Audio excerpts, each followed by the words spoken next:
Donc, Fabienne Ferrer, je suis enseignante coordinatrice Ulysse dans une école élémentaire en Lozère. Donc, mon rôle au sein de l'école est de m'occuper des élèves qui ont une notification Ulysse, mais également je suis une personne ressource auprès de mes collègues et des AESH qui s'occupent vraiment formidablement bien de tous nos élèves à besoins éducatifs particuliers.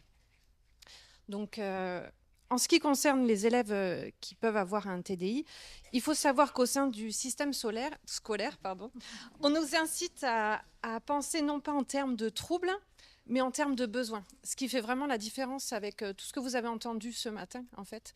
Parce que ce matin, donc, on avait plutôt un volet médical, alors qu'au sein de l'éducation nationale, on nous incite vraiment plutôt à prendre du recul et à ne voir que les besoins. Donc, c'est très important parce que cette différence va nous permettre de voir que, en fait, au lieu d'avoir un diagnostic, on va avoir plusieurs élèves qui vont avoir des besoins en commun, y compris des élèves qui n'ont pas de notification de la MDPH. Et cette démarche va permettre aux élèves de mettre en avant, plutôt que leurs différences, leurs ressemblances, et de mieux se sentir inclus comme ça au sein du système. Pour ce faire, donc, nous passons dans un premier temps par une phase d'analyse de ces besoins. Elle va se réaliser certes par des évaluations traditionnelles de connaissances et de compétences scolaires, mais également par un temps d'observation du comportement de l'élève au sein de l'école et de ses habiletés sociales envers ses pairs.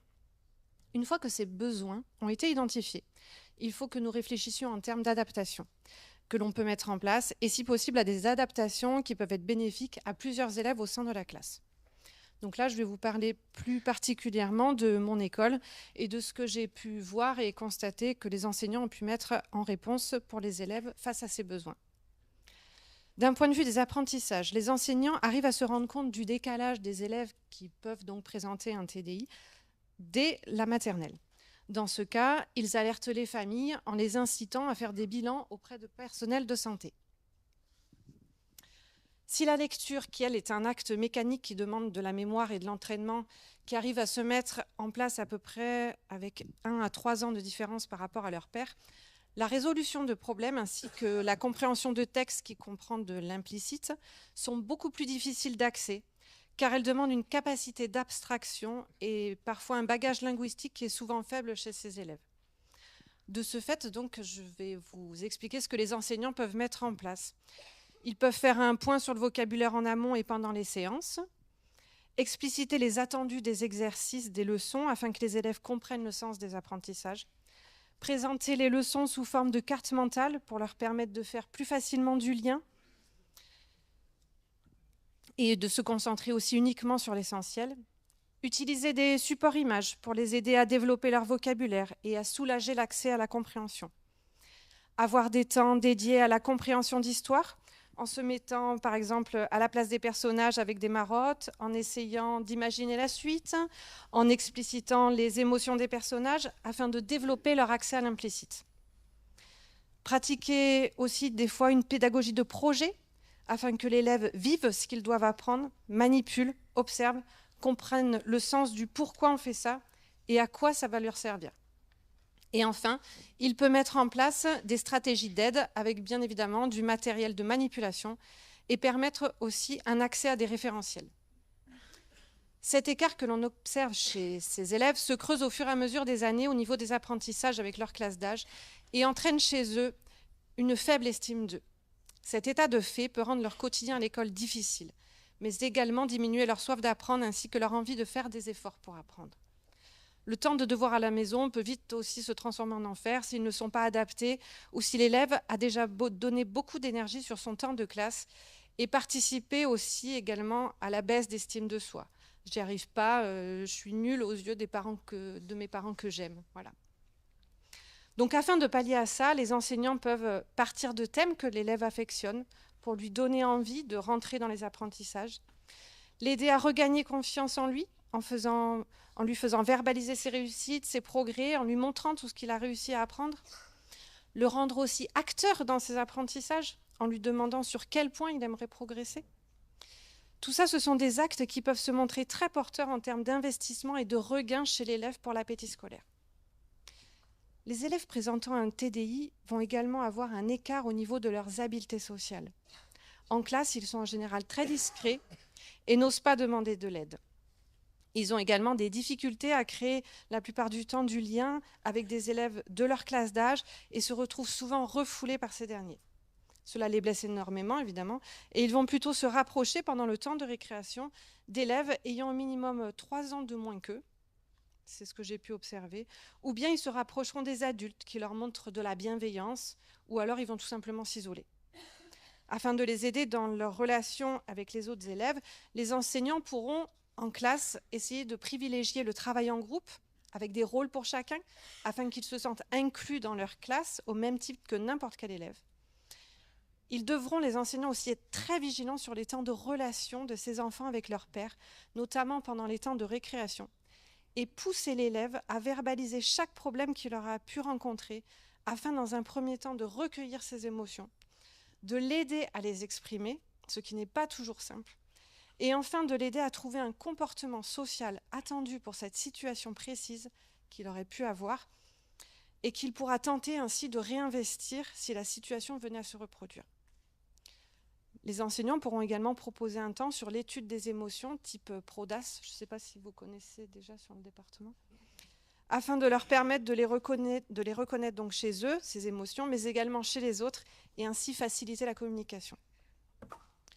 Au niveau du comportement, donc, ces élèves ont également en classe, durant les apprentissages, souvent un temps d'attention limité. Ils décrochent ainsi rapidement s'ils ne sont pas acteurs dans leurs apprentissages, ou si quelque chose leur trotte dans la tête, et qu'ils n'arrivent pas à le mettre de côté pour se concentrer sur la tâche qu'ils doivent réaliser. Donc pour les aider sur ce point, l'enseignant pourra veiller à ne pas surcharger la classe d'un point de vue affichage, afin de ne pas détourner leur intention, et les disposer seulement au fur et à mesure que les besoins apparaissent.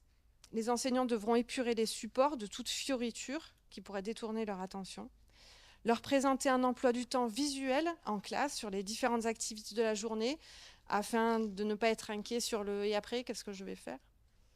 ou encore utiliser un timer pour leur apprendre à gérer leurs efforts. Ces élèves peuvent aussi, au niveau du comportement, se sentir très vite fatigués. En effet, pour chaque type d'exercice qui nécessite de la multitâche, comme par exemple la copie au tableau, qui induit donc en fait de devoir lire, copier, lever la tête au tableau, retrouver sur la feuille où j'en suis, retrouver sur le tableau où j'en suis, faire attention à la formation de mes lettres, faire attention où est-ce que j'en suis sur ma page. Tout ça, ça va leur demander beaucoup d'efforts et entraîner chez eux une plus grande fatigabilité que pour la moyenne des élèves. Donc pour les aider à ça, l'enseignant pourra viser uniquement l'objectif du travail demandé et soulager l'élève du reste. Séquencer ses consignes, à l'aide par exemple d'une réglette, afin de les libérer de cette surcharge mentale de la multitâche. Ces consignes peuvent être présentées sous forme de pictogrammes afin de ne pas fatiguer l'élève à les lire et l'inciter à y jeter un œil régulièrement pour le rassurer. L'enseignant pourra aussi, bien évidemment, diminuer la quantité d'exercices demandés. Enfin, en termes de motricité, les élèves présentant un TDI peuvent avoir des difficultés dans la motricité globale, mais également en termes de motricité fine, ce qui leur entraîne un écart supplémentaire en termes de qualité et d'efficacité dans le geste d'écriture, mais également en qualité de tracé en géométrie ou en soin en art plastique. Et à nouveau, une fatigue qui apparaît plus vite à cause de ces gestes que pour d'autres élèves à travail égal demandé. Ainsi, pour soulager ces élèves dans ces efforts, les enseignants pourront proposer du matériel adapté, parce qu'il en existe plein, comme par exemple des compas qui se bloquent, une règle avec poignée, des lignages bien plus simples. Octroyer des temps de pause supplémentaires entre deux apprentissages différents. Tous ces exemples en fait, d'adaptation qui vont être utiles à nos élèves présentant un TDI vont l'être également à beaucoup d'autres et vont rendre la classe des enseignants beaucoup plus accessible à tous. Enfin, pour aller plus loin, évidemment, pour les enseignants, il est très important de créer du lien avec la famille. Il faut savoir que toutes les écoles ne bénéficient pas d'une ULIS et que tous les enseignants, à l'heure actuelle, ne sont pas encore formés aux adaptations qui peuvent convenir à ces élèves. Encore une fois, c'est dommage que tout le monde ne soit pas là encore à cette heure-ci. Parce que vraiment, dans la formation des enseignants, si dès le départ, on pouvait mettre le point là-dessus, la classe serait vraiment accessible pour tous. Donc, le lien parent-enseignant est vraiment important. Ainsi, faire le point ensemble à différents moments de l'année, soit la demande de l'enseignant, soit la demande des parents, est vraiment important. Se demander pour les enseignants comment se passent les devoirs à la maison, comment se passe l'accès aux écrans ou autre, peut être très porteur pour aider l'élève à progresser. Les enseignants peuvent proposer aussi du soutien, avec par exemple des temps d'aide aux devoirs, mais également en conseillant les familles sur des idées de jeux à faire à la maison avec leur enfant qui pourraient l'aider à développer ses capacités d'abstraction, de motricité fine ou encore de mémorisation. Les adaptations proposées en classe peuvent pour la plupart, si nous notons qu'elles sont utiles, être expliquées et transférées dans le cadre familial, comme par exemple la planification des tâches. Un emploi du temps visuel de la semaine ou de la journée de l'enfant peut aussi le rassurer. Expliquer à son enfant ce qu'il a compris aussi à la maison en termes d'actes du quotidien, comme par exemple sur le simple fait de savoir se brosser les dents, plutôt que de dire tout simplement « Waouh, tu sais bien te brosser les dents tout seul », préférez dire « Waouh, là tu te brosses bien les dents, j'ai vu que tu faisais partout, en haut, en bas, sur les côtés pendant 3 minutes ». Ainsi, il réinvestira plus facilement ses réussites. Ces discussions donc entre famille et enseignants ne doivent pas être tournées seulement dans le sens de l'enseignant vers la famille, comme je l'ai dit, mais vraiment dans l'autre sens, car la famille peut nous donner vraiment beaucoup de clés pour comprendre leur enfant, surtout si celui-ci est déjà dans une position de repli et de perte de confiance. Enfin, pour terminer, en plus de la famille, il ne faut pas, nous les enseignants, oublier tous les autres acteurs qui travaillent avec l'enfant, souvent donc dans le domaine du paramédical, que nous avons l'occasion de rencontrer au moins une fois par an lors des ESS, les équipes de suivi de scolarité, afin de co-construire le projet de l'élève. Cette liaison est essentielle autour de l'enfant. Elle permet de rendre le travail de chacun plus efficace et de l'aider à mieux progresser. Voilà. Merci, Madame Ferrer. Merci pour ce témoignage. Effectivement, ça fait écho à ce qui a été dit ce matin. On reviendra peut-être sur les questions parce que là, vous apportez plein d'espoir sur l'ouverture aussi de l'école, la formation initiale. Peut-être que le thème d'après aussi pour aborder cette question de la formation des enseignants, des moyens à leur disposition, puisque a priori, vous y croyez, une classe accessible pour tous, vous y croyez? J'y crois parce qu'il y a vraiment beaucoup de choses qui changent, notamment donc le regard des enseignants, le regard des élèves même pour l'inclusion. Il y a vraiment énormément de choses qui changent. L'école s'ouvre, les CESAD rentrent sur l'école. Enfin, il y a vraiment beaucoup de choses qui bougent. D'accord. Alors justement, est-ce que ça bouge du côté des apprentissages? Et donc, Dorian va nous parler, en se centrant un peu plus sur des questions d'apprentissage, apprentissage de la lecture, de l'écriture, voilà, des apprentissages fondamentaux, avec la question qu'on se pose aussi, mais j'anticipe déjà sur le débat, c'est il y a ces apprentissages-là, mais il y a toujours la question de est-ce que ça va vraiment leur servir quand ils seront adultes? C'est-à-dire, est-ce que voilà, aller à l'école, c'est un droit, mais est-ce que par rapport à leur vie future, est-ce que apprendre à compter, apprendre à lire, c'est aussi important que ça? Je ne sais pas si vous allez répondre à cette question-là. C'est surtout à eux qu'il faudra poser la question, justement, ça sera le propos. Donc, bonjour à tous. Donc, j'ai nommé cette intervention vers un apprentissage fonctionnel du langage écrit et des mathématiques. Le mot important, c'est fonctionnel, c'est-à-dire que ça soit directement en relation avec un projet vraiment voulu par la personne présentant un TDI et sa famille. Donc, ce petit nuage de mots montre l'ensemble des mots qui pourraient être utilisés dans le domaine du langage écrit, des mathématiques. Puis on voit que certains peuvent paraître plus importants que d'autres. Et au milieu, vous voyez deux personnes qui entrent en communication, qui se parlent. Et donc tout ça pour vous dire que on a une diversité de domaines qui sont abordés quand on veut travailler sur le langage écrit et sur les mathématiques, mais qu'on a aussi une diversité des individus. Et en cela, on va essayer de respecter leurs envies, leur poser la question de quoi ils ont envie, qu'est-ce qu'ils veulent travailler, est-ce qu'ils ont vraiment besoin, comme vous dites, de travailler sur, de connaître les nombres, est-ce qu'ils ont vu quelque chose qui se passait dans la société, qu'ils ont envie aussi d'y participer, et quel va être notre rôle pour essayer de les amener à cette participation.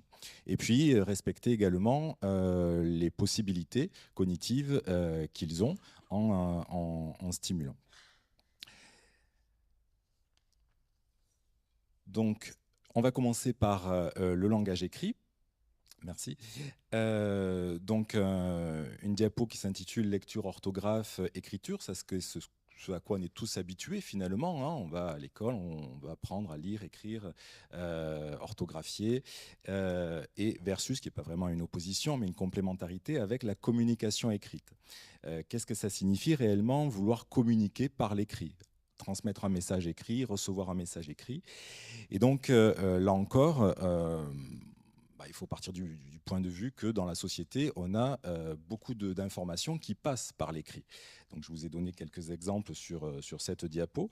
Et la personne présentant un TEDx, qu'elle soit enfant, adolescente ou adulte, peut avoir envie à un moment donné de son développement d'être en contact avec ces messages écrits. Pour ce qui concerne donc le langage écrit, on a essentiellement deux stratégies qui permettent d'accéder à une reconnaissance des mots. On a une première stratégie qui consiste à assembler les lettres entre elles, les faire correspondre à des sons. Et donc, c'est le b-a-ba, hein, que tout le monde connaît, qui permet de constituer des syllabes, les syllabes entre elles pour constituer des mots, si on a suffisamment de mémoire de travail, puis des phrases, des textes, etc. Et donc, pour appuyer cela, on va pouvoir donner des feedbacks sensorimoteurs, par exemple les vibrations sur les cordes vocales pour les sons qui vont vibrer. Nous, on utilisera la méthode Borel-Mesoni, la dynamique naturelle de la parole, des appuis plus affectifs, colorés, qui transportent une histoire avec les alphas, par exemple. Donc, on va pouvoir s'appuyer un petit peu sur tout ça. On va également avoir des applications informatiques comme GraphoGame, pour ceux qui accéderaient justement à cet assemblage et cette reconnaissance des syllabes. Et puis des partages de couleurs, soit entre les lettres, soit entre les sons, soit entre les syllabes, entre les mots, des choses qui vont faciliter cet accès à la lecture. Et puis il faut se dire que tout le monde n'est pas en capacité dans son développement d'accéder à ces fonctions cognitives qui permettent tout ce que je viens de vous énoncer. Et donc on pourra aussi conserver, on ne va pas se dire tu peux pas reconnaître la lettre B et la lettre A et dire que B et A, ça fait bas. Donc, du coup, tu n'accéderas pas au langage écrit. Il y a une autre stratégie qui consiste à reconnaître globalement des mots qu'on a vus très fréquemment, très souvent, et donc qu'on est habitué à voir. Et donc, cette stratégie, on va essayer aussi de la développer s'il y a suffisamment de mémoire visuelle, ou au moins une reconnaissance logographique, comme on pourrait reconnaître le mot Coca-Cola sans être capable de lire et d'assembler les sons entre eux sur une canette. Et à partir de là, on va se dire, toi, tu aurais envie de lire quoi ? Qu'est-ce que c'est qui te plaît dans ton quotidien ? De quoi tu as besoin ? Certains, ça va être, comme je vous l'ai mis, de reconnaître les villes, de reconnaître les panneaux directionnels. D'autres, ça va être de reconnaître les pizzas sur le menu de la pizzeria. Puis parfois, ça va être aussi, de manière plus pragmatique, à l'âge adulte, de savoir si le magasin il est ouvert ou fermé en fonction du panneau qui est écrit à l'entrée, et donc de reconnaître ces mots écrits. Et puis, on va pouvoir donc accéder à des choses de plus en plus complexes pour certains. Pour ceux qui le peuvent, on va pouvoir accéder à des textes, y compris à de la littérature. Il existe des textes donc en FALC, faciles à lire et à comprendre.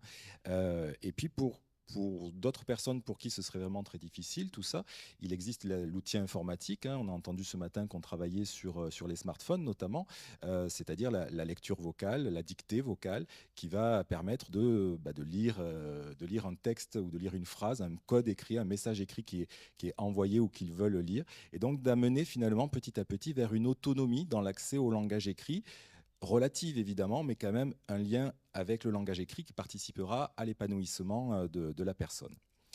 Voilà pour le langage écrit.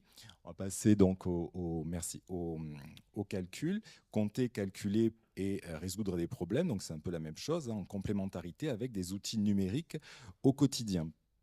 Et donc, on le sait, les nombres aussi sont très présents dans notre quotidien. Accéder au nombre, comprendre le nombre, c'est faire aussi appel à un raisonnement logique, un raisonnement qui s'appuie sur du langage mathématique, et qui nécessite des capacités de représentation mentale, d'abstraction, de mémoire de travail, de planification, d'inhibition.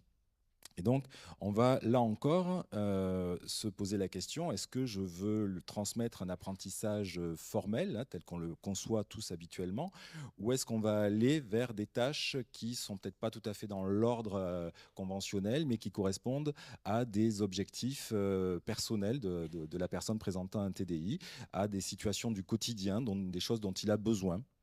Et donc, on va très souvent, hein, très largement, en priorité, c'est les questions d'argent. C'est la volonté de devenir autonome dans la compréhension, dans l'échange, de pouvoir payer quelqu'un, là encore avec beaucoup de relativité ou de limites parfois, mais en tout cas d'être en contact avec cette activité-là, de pouvoir participer à cette activité-là. Donc c'est être capable de lire des prix, de travailler aussi sur l'estimation, est-ce que c'est cher, est-ce que c'est pas cher, et tout ça, ça peut nous sembler évident, mais ça ne l'est pas. Savoir que peut-être 3 euros c'est un petit nombre et 60 euros c'est un grand nombre, ça s'apprend, pouvoir comparer, faire des comparaisons. Là, je vous ai mis 2 boîtes de glace, donc savoir comparer les prix, c'est aussi utile. Gérer sa monnaie, ça sous-entend aussi quelque part accéder à la numération en base 10, c'est-à-dire comprendre la décomposition en dizaines, unités. Si je dois payer 14 euros, est-ce que je dois donner 14 pièces d'1 euro ou est-ce que je peux donner un billet de 10 euros et 4 pièces d'1 euro? Donc il y a plein d'équivalences à travailler et sur un substrat tout à fait fonctionnel. Donc ces questions d'argent sont souvent prioritaires. On a également beaucoup de besoin de maîtriser le temps, les questions de temps, les repères temporels. Donc c'est déjà se repérer dans la journée, dans la semaine. Ce qui sous-entend une sériation, je fais un parallèle avec la sériation des nombres ou des grandeurs en général, et donc de savoir reconnaître si telle heure, ne serait-ce qu'au moins qu'à l'oral dans un premier temps, c'est plutôt le matin, c'est plutôt en fin de matinée, de savoir se repérer dans le temps, de savoir utiliser éventuellement la lecture sur une montre à aiguille ou sinon sur une montre digitale. Donc il y a des choses comme ça qu'on va pouvoir construire, et puis des estimations là aussi, de se dire si un temps c'est long ou c'est pas long. Est-ce que 5 minutes pour aller à la boulangerie c'est long? Est-ce que 5 heures pour aller à la boulangerie c'est long? Donc se poser ces questions-là. Par rapport aux notions d'espace aussi, c'est des choses qui sont intéressantes à développer. Ça va être surtout les mesures. Mesures en mètres, mesures en centilitres, donc beaucoup de travail sur l'utilisation des recettes. Des conversions également. Et puis si c'est trop difficile, on en a parlé un petit peu ce matin, de convertir, il existe là aussi des applications, et donc de rendre fonctionnelle l'utilisation d'une application de conversion. Et donc vous avez en dessous les horaires, par exemple savoir se repérer dans les horaires d'un bus ou d'un tramway. Vous avez bien sûr la calculatrice qui va permettre de pallier les difficultés de calcul mental qui sont souvent énormes, y compris les difficultés de pose des opérations qui là aussi sont très coûteuses. Et donc l'objectif est de limiter un maximum de coûts cognitifs par les outils que l'on a pour permettre à la personne présentant un TDI finalement d'utiliser son raisonnement et de faire l'opération avec l'outil avec la calculatrice. Et puis, donc, vous en parliez également, hein, des jeux qu'on va pouvoir utiliser, qu'on va pouvoir conseiller, qui vont être très intéressants. Par exemple, tout le monde connaît le jeu des petits chevaux. Eh bien, à travers ce jeu-là, la personne va coordonner le geste de sa main et le mot de nombre qu'elle va prononcer, et donc de participer à la construction de son dénombrement. Le loto, par exemple, le loto tel que vous le voyez, va aussi travailler sur les transcodages des nombres à 2 chiffres. Voilà. Merci à vous.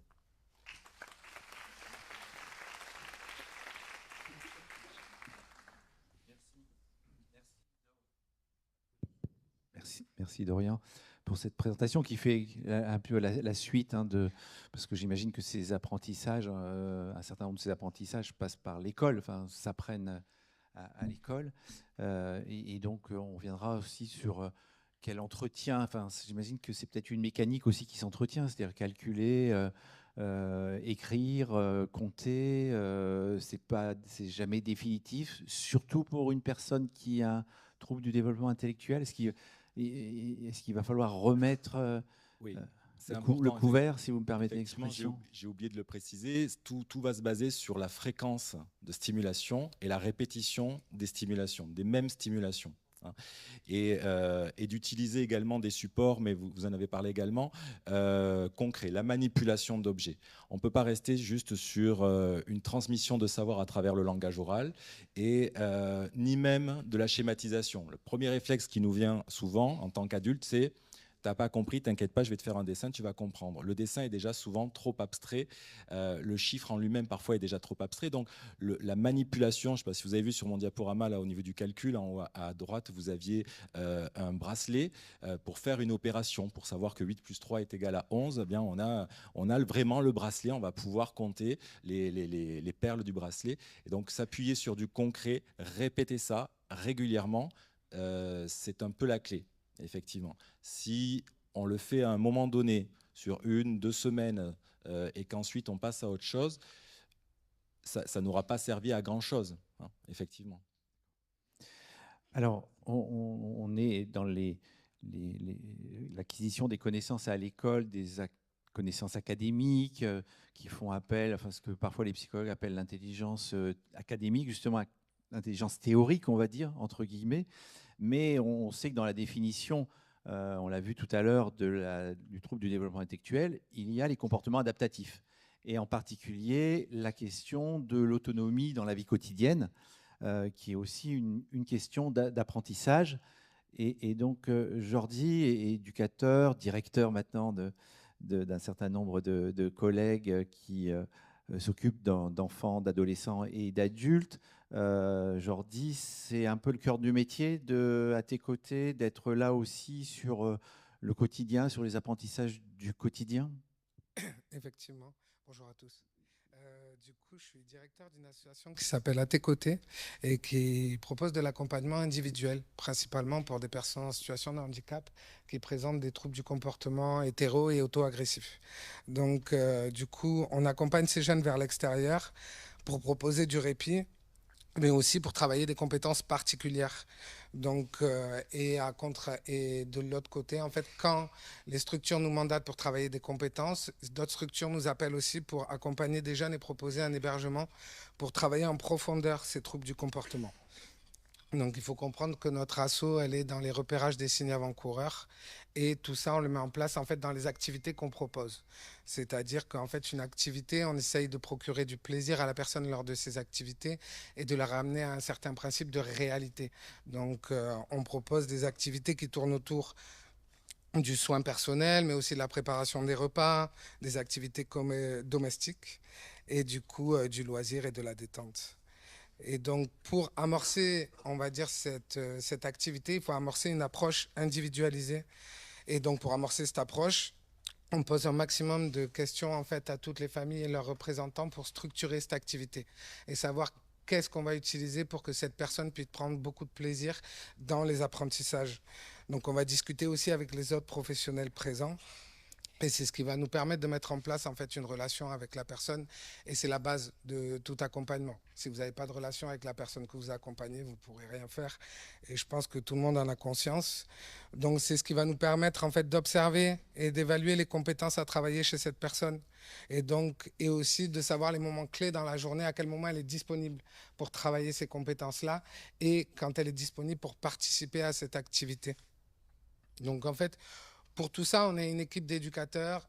Ils sont fabuleux, et je le sais. Et ils sont une cinquantaine. J'ai 3 coordinateurs qui coordonnent toutes ces situations. On intervient sur tout le secteur, de Ballaruc-le-Vieux, mais on intervient jusqu'à l'ODEV. Et on propose, voilà, principalement, on a commencé vers les familles, on a continué avec les institutions. Et on essaie justement de proposer toutes ces activités et essayer justement que ça leur serve dans leur quotidien. Chaque activité est pensée pour qu'ils puissent être autonomes par la suite. Donc, quand on va travailler une activité repas, ce n'est pas simplement pour faire une activité. Je vais donner l'exemple d'un jeune que j'apprécie beaucoup, qui s'appelle Gabi, et qui, du coup, lui, c'est un jeune trisomique 21 avec déficience, du coup, et qui a du mal à partager des temps de repas avec sa famille. Mais il adore manger, Gabi. Il vous parlera de nourriture, c'est-à-dire que même dans son déroulé au quotidien, son planning, c'est petit déjeuner, déjeuner, etc. Et en fait, c'est ça qui structure son quotidien. Donc, on a utilisé ça pour essayer d'amener une activité et que cette activité fasse qu'il puisse partager des repas avec sa famille. Donc, du coup, on lui a proposé justement de faire un livre de recettes avec des recettes qu'il aime beaucoup. Donc, on a essayé de proposer du plaisir vraiment dès le départ. Par contre, il fallait d'abord qu'on connaisse Gabi. Donc, du coup, il fallait d'abord qu'on lui apprenne à sortir de chez lui, qu'il puisse aller dans un autre lieu pour pouvoir justement apprendre, on va dire, comment se procurer du plaisir. C'est-à-dire comment apprendre justement durant ses activités à faire abstraction de tout ce qui est extérieur pour se concentrer sur ce qu'il aime en fait à ce moment-là, parce que c'est ce qu'il n'arrivait pas à faire. Donc, pour qu'il puisse, in fine, bien sûr, partager ses temps avec ses parents et ses parents qu'il aime plus que tout. Donc, pour pouvoir faire ça, on a essayé de structurer au maximum. Et donc, on a appris à connaître Gabi. On a trouvé des stratégies pour créer ce lien de confiance. On a repéré tout ce qui était bruit parasite, intérieur ou extérieur, qu'il soit psychologique, physiologique, sémantique ou physique. En fait, on a appris à connaître les centres d'intérêt de Gabriel. Et du coup, c'est pour ça qu'on lui a proposé cet atelier. On a questionné la famille sur les renforçateurs puissants, savoir qu'est-ce qui lui plaisait beaucoup autre que la nourriture. Donc pour pouvoir lui proposer aussi des temps de repos pour cette activité qui va lui demander beaucoup de concentration en fait, et qu'on reste tout le temps dans cette notion de plaisir. Et du coup, pour ces centres d'intérêt, donc comme j'ai dit, il y avait la musique. Et donc pour qu'il puisse se concentrer aussi durant cette activité, on a essayé qu'il y ait, comme j'ai dit, le moins de stimulation extérieure. Donc on a fait ça dans un lieu adapté. Et du coup, on a mis des gens à table avec lui qui acceptaient qu'il y ait une possibilité qu'il se fasse frapper à un moment. Donc du coup, on était à 4 ou 5 autour de lui à table, comme si on était une famille. Et du coup, on a eu des gestes réflexes, mais ça, c'est normal. Et au fur et à mesure, il s'est habitué. Après, le problème de Gabi, c'est que malgré une déficience intellectuelle, il est très intelligent. Donc du coup, il se lasse très vite. Donc il a fallu renouveler l'activité et essayer justement on va dire, de ramener quelque chose pour qu'il n'y ait pas une lassitude. Et c'est pour ça qu'on a eu cette idée juste de recette qui peut, derrière, amener à sa famille, partager, malgré que le lien qu'on a avec les familles est très fort. Hein. C'est-à-dire tout ce qu'on fait, on leur transmet et on leur transmet dans l'instant. Parce que du coup, les retours se font au quotidien. Il y a des personnes qui vivent dans les structures qu'on a, mais il y a des personnes qui vivent directement au domicile. Donc, on demande juste aux éducateurs de faire un boulot d'éducateur et donc d'avoir des objectifs et de les évaluer par la suite. Donc une activité, c'est pas parce que ça procure juste du plaisir qu'on a fini l'activité. Il y a des compétences derrière qu'il y a à travailler, qu'il y a à évaluer. Et du coup, faire en fonction de ce jeune qu'on adore et du coup, faire aussi avec ce qu'il est et pas générer trop de stress parce que, en tout cas, chez lui particulièrement, et ce que j'ai vécu chez d'autres personnes trisomiques, dès qu'il y a un trauma, c'est difficile de retourner dans le même contexte. Donc Gabi a vécu ça avec ses précédentes structures où il ne peut plus y accéder maintenant parce qu'il fait un blocage, il ne pouvait plus accéder à l'extérieur à un moment. Donc il fallait surtout que cette activité soit du plaisir mais aussi de la réussite. Et ça, c'est notre boulot de favoriser cette réussite-là et de ne pas le mettre en échec. C'est pour ça qu'on a bien cloisonné tout l'environnement en fait. Et du coup, bien sûr, après, à part les espaces de répit, les temps de pause, etc., le support qui est utilisé est ultra important pour nous parce qu'un pictogramme, c'est pas inné, ça s'apprend, c'est comme lire, voilà. Les photos, il peut mieux les reconnaître, donc c'est utiliser le support approprié et avec des petits jeux qui sont, Gabi adore les fesses-fesses, du coup, on a mis plein de choses qui est assimilé à ce mot-là, des chansons, des choses comme ça, pour que ça lui procure du plaisir à ce moment-là. Donc voilà, c'est ce qu'on propose. Merci. Merci Jordi. Encore un autre exemple d'apprentissage. Est-ce que du coup, cet apprentissage et ces expériences-là, dans toute l'offre, il y a aussi l'activité physique ? Oui, effectivement. Effectivement, on propose pas mal d'activités physiques. Après, on n'est pas éducateur sportif. Donc, j'ai passé 4 années à faire de l'escalade avec un jeune. Je ne suis pas prof d'escalade du tout. Par contre, mon boulot, c'était d'essayer qu'il ait une activité qu'il aime. Et on a fait 10 sports avant de trouver cette activité. Et moi, j'ai travaillé la socialisation et j'ai sollicité des éducateurs sportifs pour justement aider à ne pas faire de bêtises en fait, concernant cette activité. D'accord. Alors, ça tombe bien, puisqu'on a un éducateur sportif ici. Exactement. Benoît, merci. Et donc, bonjour à tous. Alors, pas trop près. Voilà, On me l'a dit aussi, il faut qu'on régule Ouais, un peu. je régule, je régule. Bon, parce que là, Il alors faut là, mettre c'est un vrai compresseur, là, monsieur, s'il vous plaît. Oui, c'est ça. Bon, on va décompresser un petit peu. Donc, l'activité sportive, c'est votre formation, c'est votre métier. Comment vous la pratiquez à travers ce public-là? Est-ce que ce public adulte, public enfant?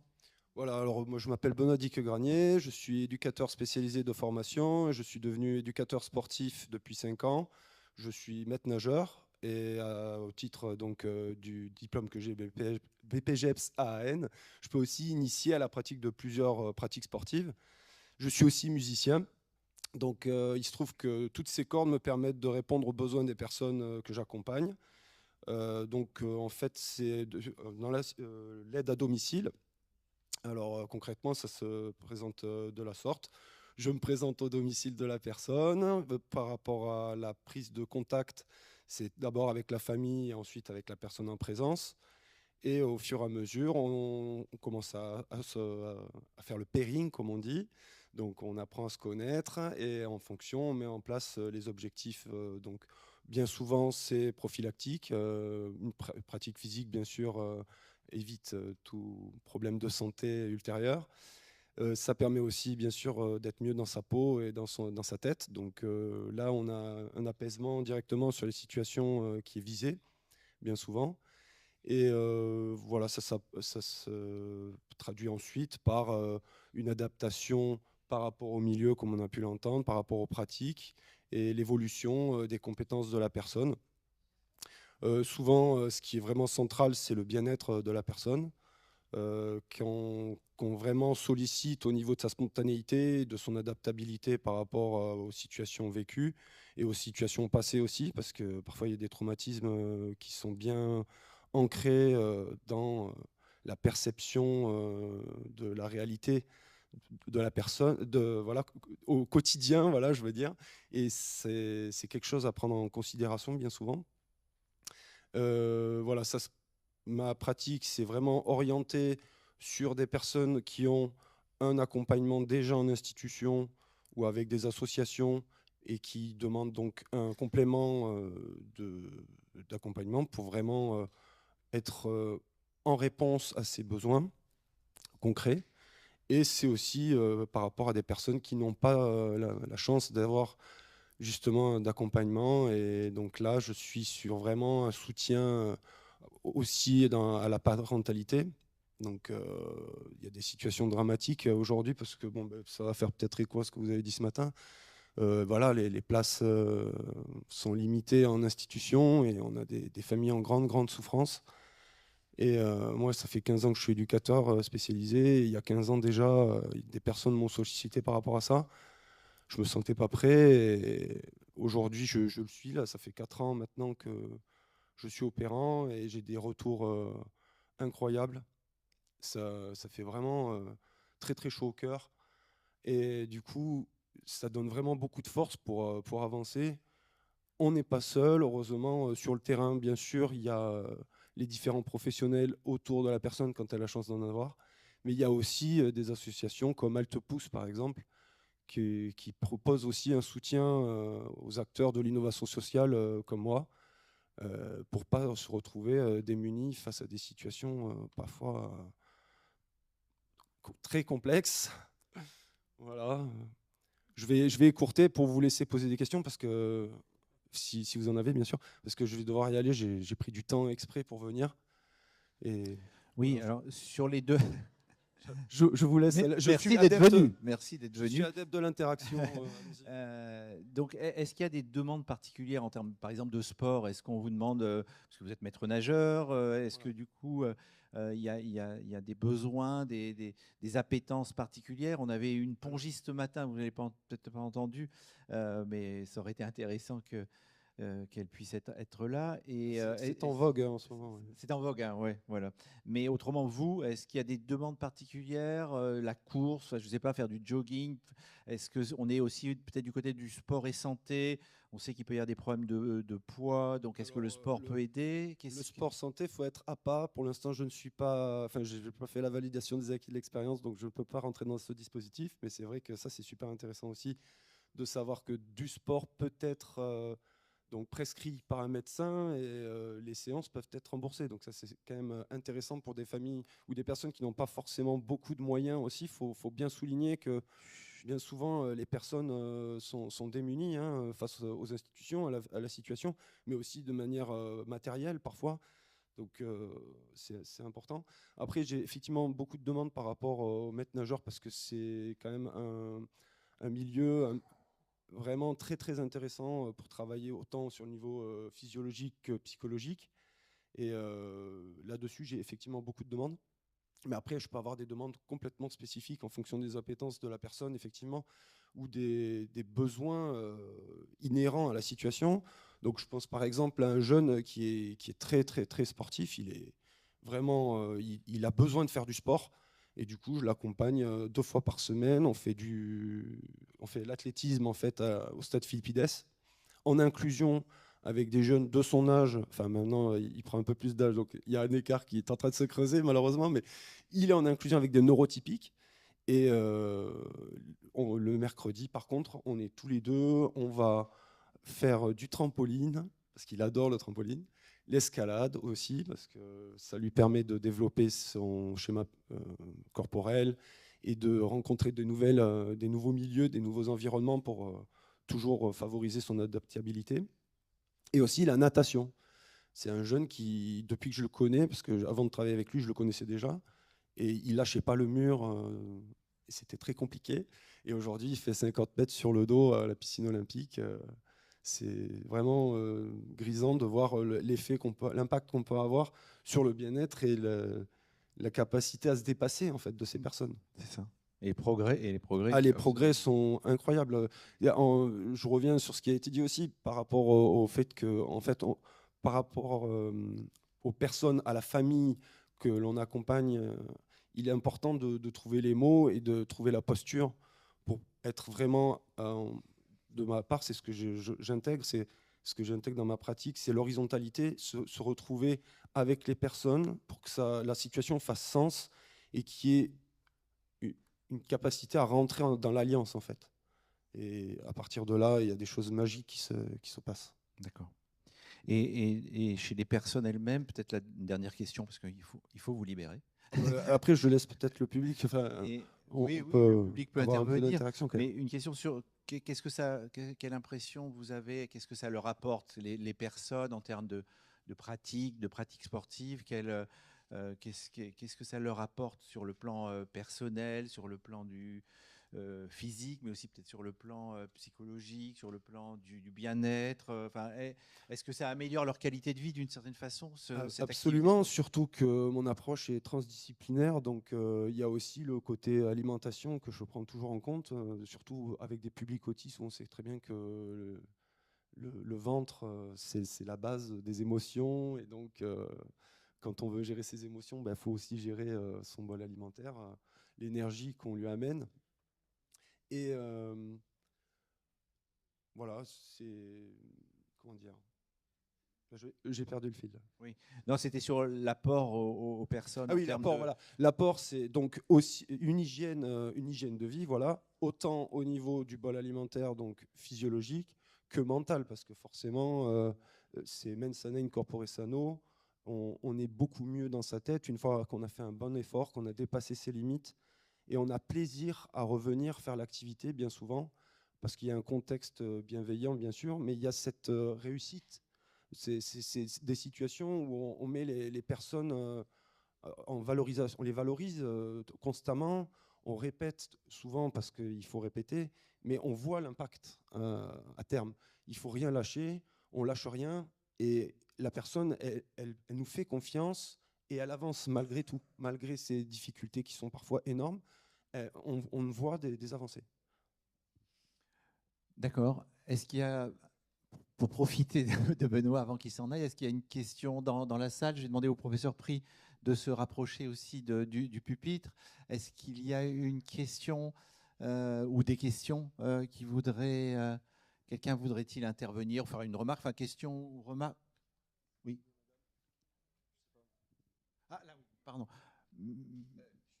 Non.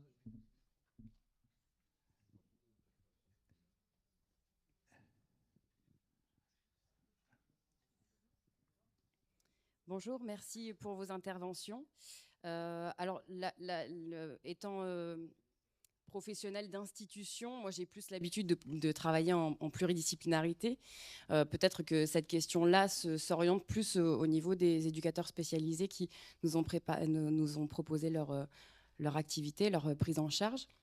Moi, ce qui m'interroge, encore une fois, hein, dans des représentations et des prérequis de professionnels d'institution, donc avec cet aspect pluridisciplinaire, j'entends que... Je me demande en fait comment vous faites pour aussi travailler ce côté clinique, hein, pour avoir justement aussi les aspects, prendre du plaisir, c'est essentiel en effet, hein, ça marche aussi là-dessus, la motivation, mais les différents aspects cliniques qu'on peut aussi prendre en considération par rapport aux psychopathologies des différentes personnes que vous accueillez, comment faire le lien. Moi je trouve ça assez intéressant, cette innovation des éducateurs en libéral pour justement faire des équipes mobiles quelque part, hein, et pouvoir sortir un peu des murs de l'institution, mais ce qui me questionne là dans votre propos, peut-être que c'est moi qui n'ai pas entendu, mais c'est voilà, cet aspect pluridisciplinaire qui peut justement venir aussi réguler quelque part une action, réfléchir. L'aspect réunion me paraît aussi intéressant dans le fait de pouvoir prendre du recul dans l'accompagnement des personnes que nous pouvons prendre en charge. Merci. Merci. Merci beaucoup. Effectivement, je pense que c'est très important de bien s'entourer. Le problème des éducs libéraux, en fait, c'est que souvent, ils se retrouvent un peu esselés. Et donc, ça fait qu'ils exercent pendant 1-2 ans et après, ils arrêtent. J'en ai vu certains où c'était le cas. Nous, notre asso, personnellement, et c'est pour ça que c'est une association maintenant, c'est un collectif. Donc, on a des coordinateurs qui sont là pour veiller au grain et surtout on propose des analyses des pratiques. On a ramené l'institution hors les murs. C'était important de prendre ce qui est bienveillant dans le côté institutionnel et justement de venir l'amener dans notre pratique. Donc nous, personnellement, on a des réunions d'équipe qui sont hebdomadaires. Le coordinateur est en charge de mettre en place des réunions d'équipe justement pour les éducateurs qui sont sur le terrain. On essaye d'amener une certaine récurrence dans les accompagnements en diversifiant aussi les accompagnements. Par exemple, un éduc qui va venir chez nous, on va lui proposer 3 accompagnements et il va y avoir toute une réflexion autour de cet accompagnement. Je pense qu'il y a le partage de ce qu'on a vécu, chaque coordinateur et moi pareil. On a vécu ce qu'ils vivent. Je me suis lancé en libéral en 2017. J'ai été confronté à plein de barrières et à plein de limites de cet accompagnement que je considère comme bienveillant, mais je pense qu'il est complémentaire. Donc, par rapport aux places institutionnelles actuelles, au manque de places institutionnelles, on va dire aujourd'hui. Mais c'est important je parle d'éducateurs, on va dire plutôt intervenants. Nous, notre équipe, elle est à 50 personnes. Il y a des psychologues, il y a des éducateurs spécialisés, il y a des moniteurs éducateurs, il y a des AES, il y a des personnes qui ne sont pas diplômées, qui ont une expérience folle et qui donnent des leçons à tous les éducateurs spécialisés.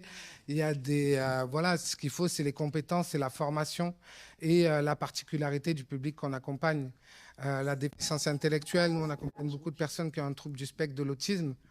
On a un centre de formation avec qui on collabore pour former les éducateurs quand on estime qu'ils ont besoin de ces apports-là.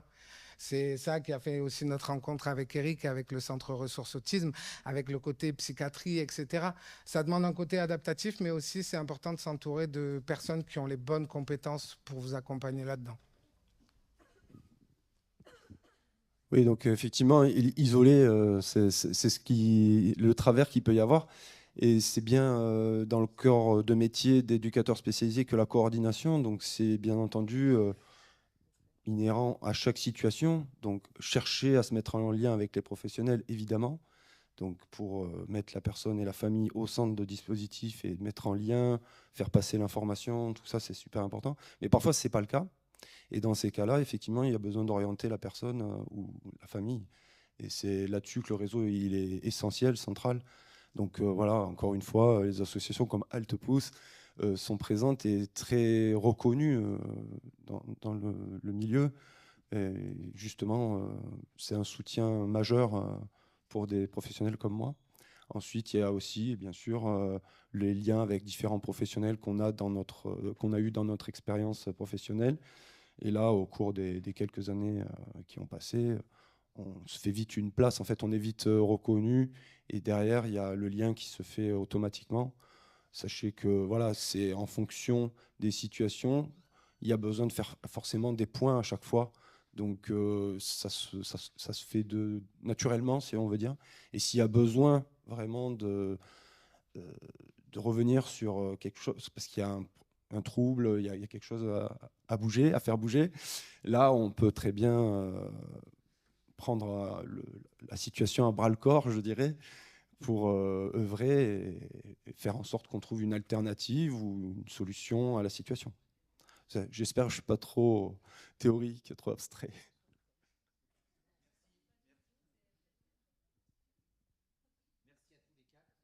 Merci à vous. Au revoir.